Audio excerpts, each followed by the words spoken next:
Hey, and welcome to this video on how to actually make the most significant impact on corporate mental health and, well, it says well-being behind me, so it's there.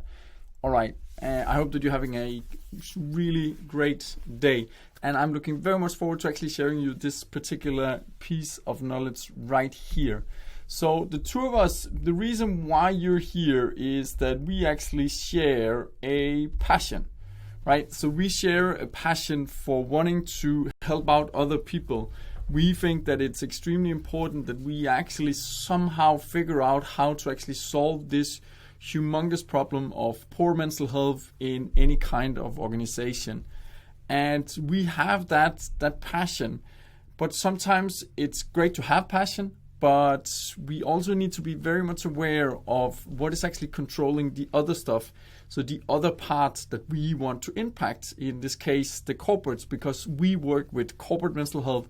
So how can we actually make that impact insights in the corporates? And I think that that's quite important, that we are very much aware on how we actually do that and how we can actually make the largest impact, because there are some falls that we can do, and if we do those, we feel great because we think that we have given something to the organization that will lead to a great impact.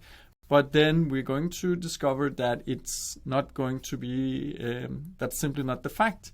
And this is something that I learned in my own journey, and that's why I really want to share it with you, because I believe that the goal is pretty clear, right? So we actually want to give people a better mental health and well-being while they're at work.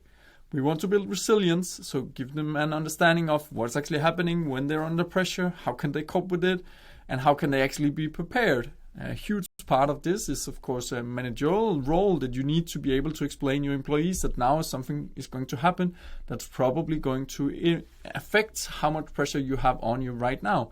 And how can we actually cope with that? So making a roadmap so that people don't increase their anxiety level because they have an uncertainty of what's actually going to happen, but much more related to everyday life of this is actually what we expect of you as an employee in this company.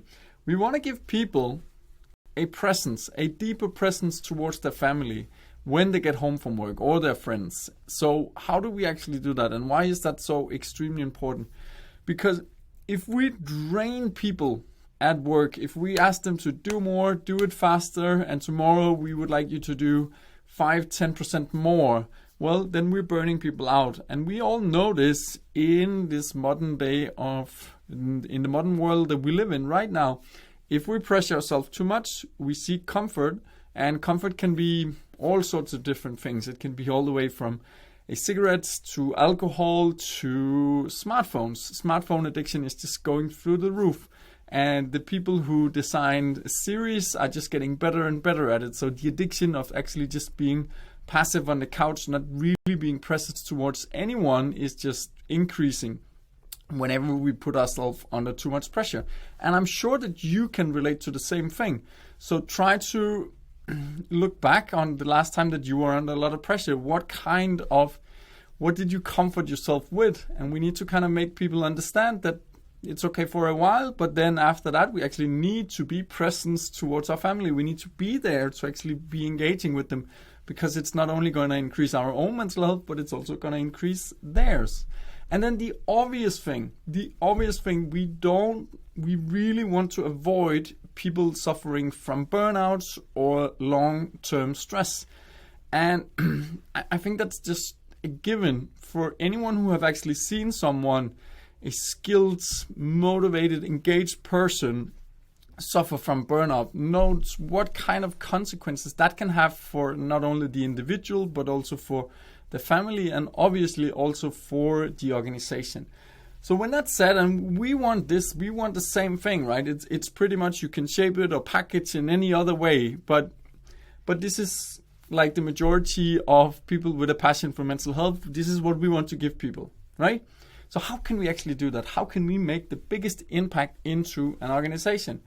Just so that it's said, I have nothing to do with this particular organization. I just found it on Google. I just Googled images. And I actually also Googled one more thing that we're going to get back to just shortly. All right, so this is a classic, like how an organization is built, right? There is a CEO, and then there is a executive team containing of everything from human resource to technology to marketing to sales, production, communication, and finance.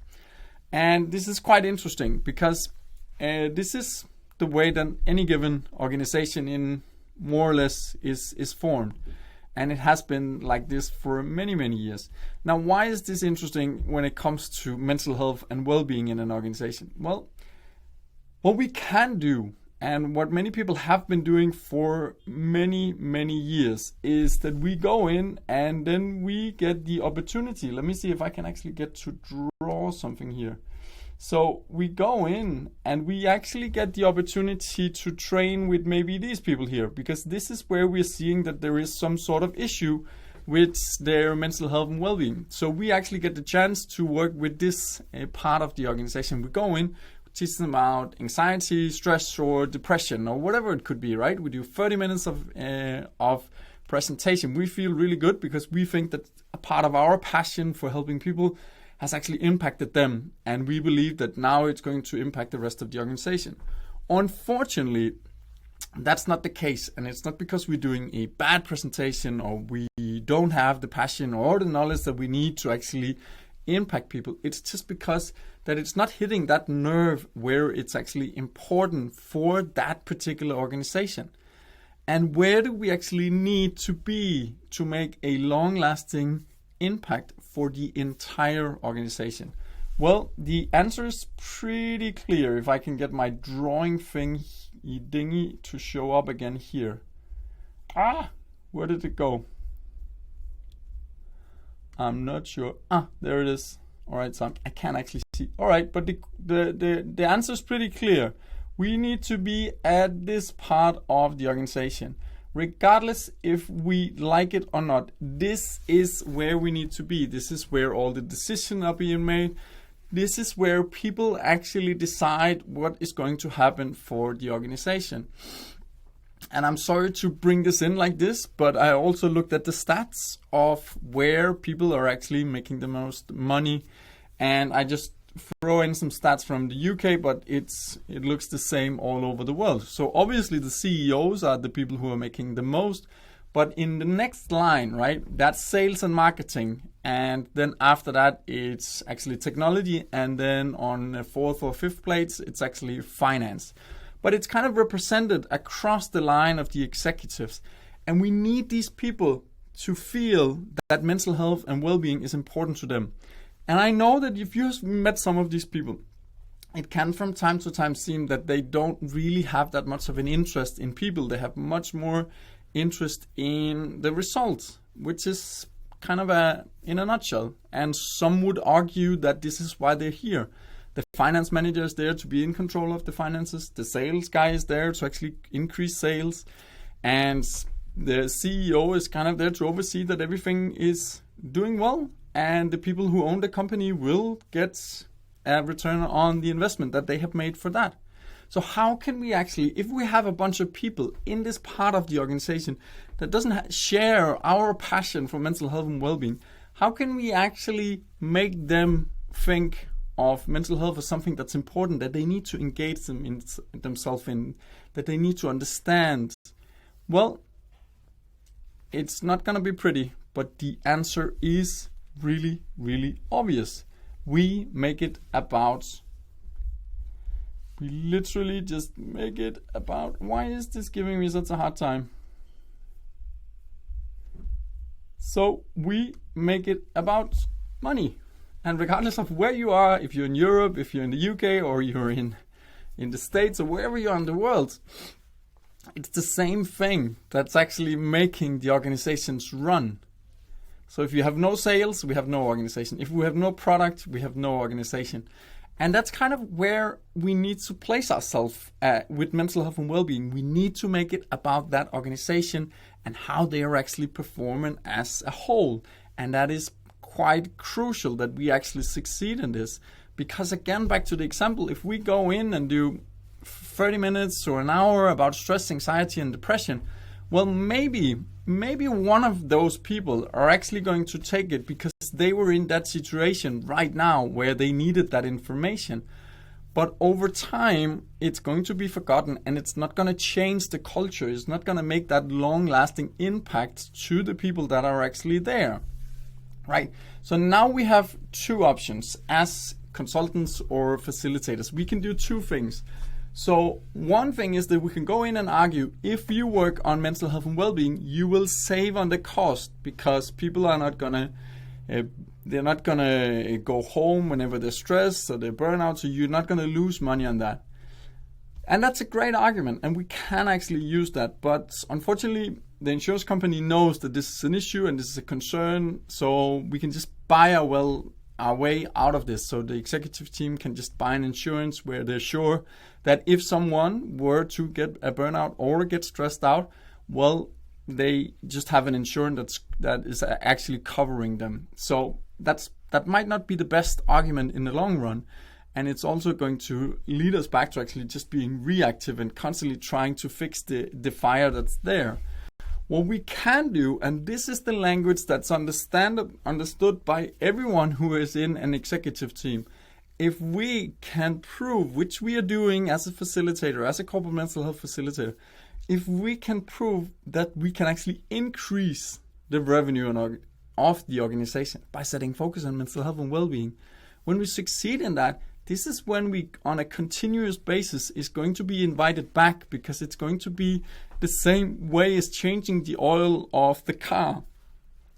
So that we actually need the organization to realize that everyone knows that if they don't change the oil of the car, it's going to have consequences at some point. The same goes for the mental health and the well-being for the staff in the organization. If we cannot place ourselves so that mental health becomes something that's increasing their productivity, that's increasing their revenue stream in the organization, we're never going to have that moment of attention for the executive team. But on the opposite side, when we actually succeed in this is when we're actually making long-lasting impacts for the entire organization. This is when we get a CEO to say, all right, so I need to think about how I can actually preserve the energy of the brains of my employees, because it's their ability to generate thoughts that's going to fix the issues that he needs fixes so that he can produce the results that he wants to produce. And this is kind of where we need to take it. And in the beginning, when I started delivering trainings on mental health and well-being, I was obviously scared and concerned whenever I would meet, especially CFOs. They would always be like, is this going to be a waste of time, or can we actually justify this? Now I just enjoy it. I just enjoy the harder resistance I get from them, the harder they fall.